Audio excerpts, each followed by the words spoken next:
Un chef d'État sénégalais, c'est le délit de haute trahison. Hein. On verra ce que la justice dira à ce moment-là.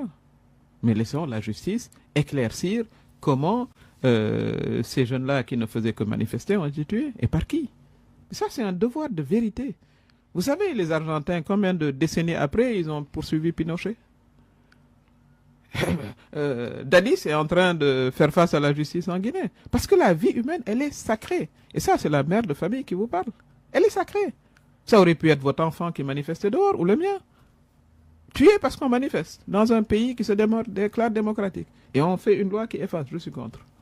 Je l'avais dit quand on l'a voté. Et moi, je serai pour que la nouvelle Assemblée nationale abroge cette loi et que justice soit rendue voilà. Vous savez, comme on dit, il n'y a jamais de justice, il n'y a jamais de paix sans justice. Et il faut toujours avoir, que la justice prévale. En tout cas, c'est ma conviction forte. Vous fustigez le fait que Macky Sall accepte des missions que lui assigne Emmanuel Macron. Le président français qui a reçu Bassirou Diomaye Faye cette semaine en marge d'un sommet sur la souveraineté vaccinale. Oui. La France qui reste jusqu'à l'heure actuelle le premier partenaire du Sénégal, qu'est-ce qu'ils vont en faire selon vous? Mais je considère qu'il faut reformater nos relations. Complètement, dans le sens de plus d'équité, dans le sens de plus de considération, mais pas seulement la France d'ailleurs, c'est avec tous les pays du monde.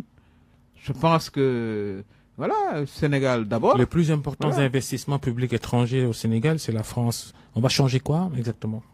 Mais ce qu'on va changer d'abord, c'est qu'il va falloir revoir un peu tout cela, s'assurer que tout est équitable, que nous tirons entièrement profit de nos partenariats avec tout le monde, y compris la France. C'est ma position. Et ça, c'est ce que tous les pays du monde font. La France, elle s'occupe d'abord de ses intérêts. Les États-Unis s'occupent de leurs intérêts. Que le Sénégal s'occupe de ses intérêts, quoi de plus normal? On ne peut pas voir ça comme autre chose que ce que c'est.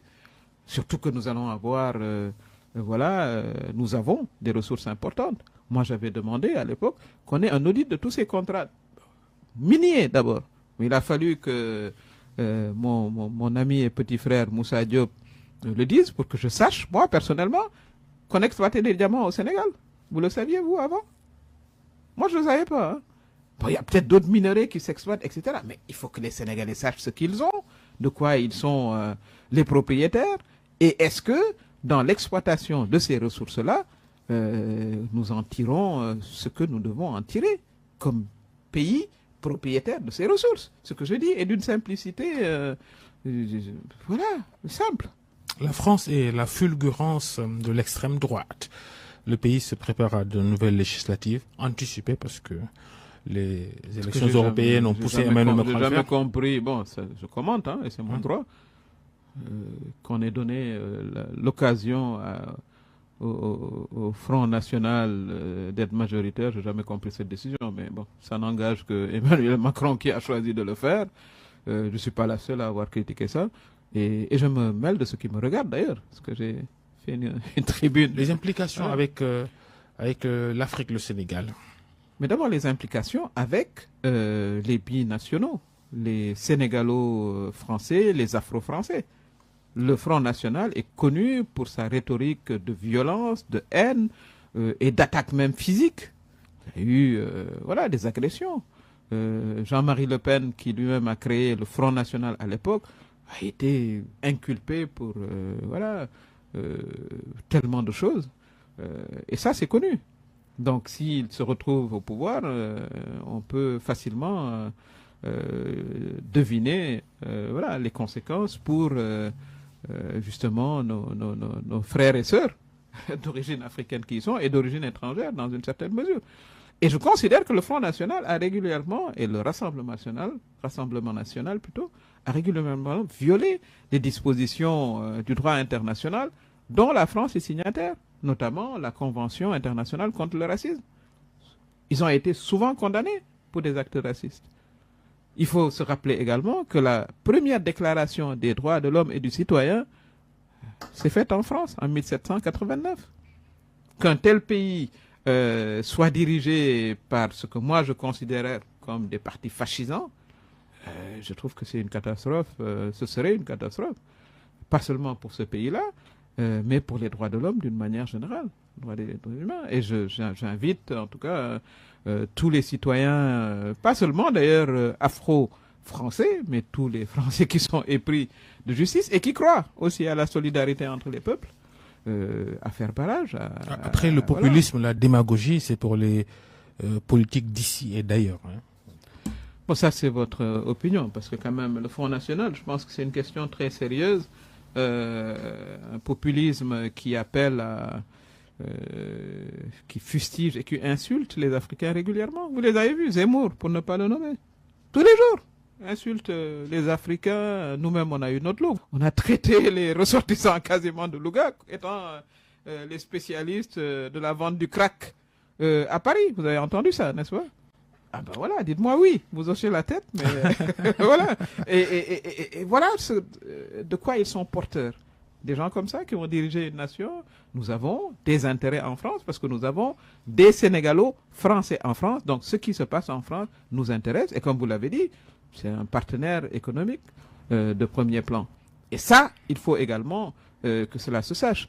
Permettez-moi, Monsieur Fall, de relever aussi le fait que dans certaines parties du Sénégal, en tout cas un bureau de vote au Sénégal, à Saly notamment, c'est Éric Zemmour. C'est Zemmour qui gagne.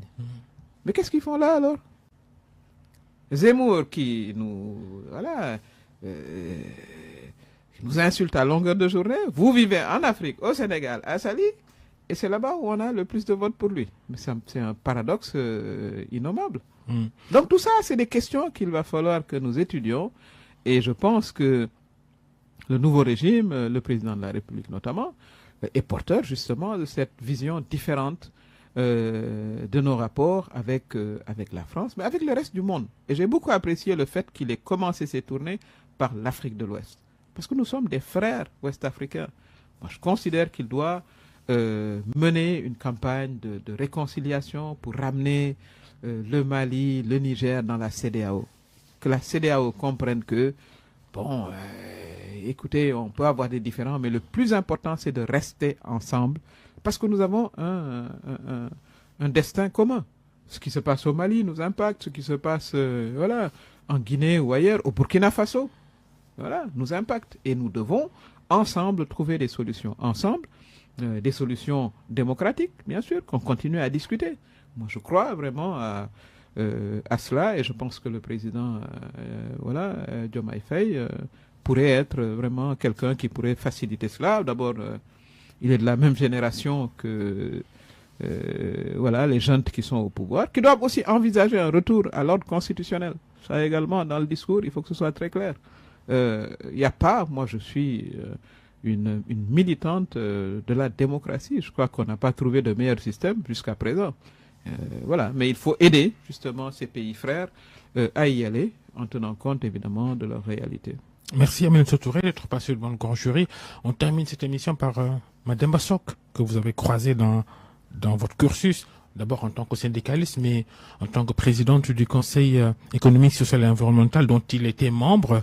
Il nous a quittés il y a quelques jours, inhumé cette semaine à Dakar, à Yoff. Oui, je présente mes condoléances éplorées à toute sa famille, notamment à sa première femme, Matou, que je connais personnellement. J'ai connu Ngagne, nous l'appelions Ngagne quand j'étais toute jeune, il était aussi relativement jeune. C'était un syndicaliste qui a dédié sa vie à la défense des travailleurs. On se rappelle de la fameuse grève, à la Sénélec, etc. Et il est resté sur ces positions-là. Je l'ai connu parce que j'étais moi-même syndicaliste quand j'étais à la Sotrac. J'avais une vingtaine d'années, début de la trentaine, mais j'étais également une syndicaliste très, très active. Et par la suite, effectivement, je l'ai rencontré au Conseil économique, social et environnemental. Un homme de grande conviction, de grand courage aussi. Parce qu'à l'époque, vous vous rappelez, il avait été arrêté d'ailleurs pendant cette grève de l'électricité. Et il est resté sur ses positions. Que Dieu l'accueille au paradis. Nous avons perdu également Al Dieng, qui était de l'UNACOA. qui étaient également membres fondateurs de F23, et que Dieu les accueille tous les deux au paradis. Le plus important au fond, puisque nous sommes tous appelés à partir, c'est les souvenirs que nous laissons et les hommages que nous recevons, les hommages sincères, et ils ont été des citoyens valeureux.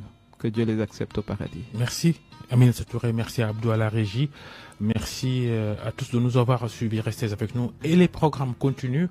Le grand jury la semaine prochaine. Bonne fin de week-end à tous.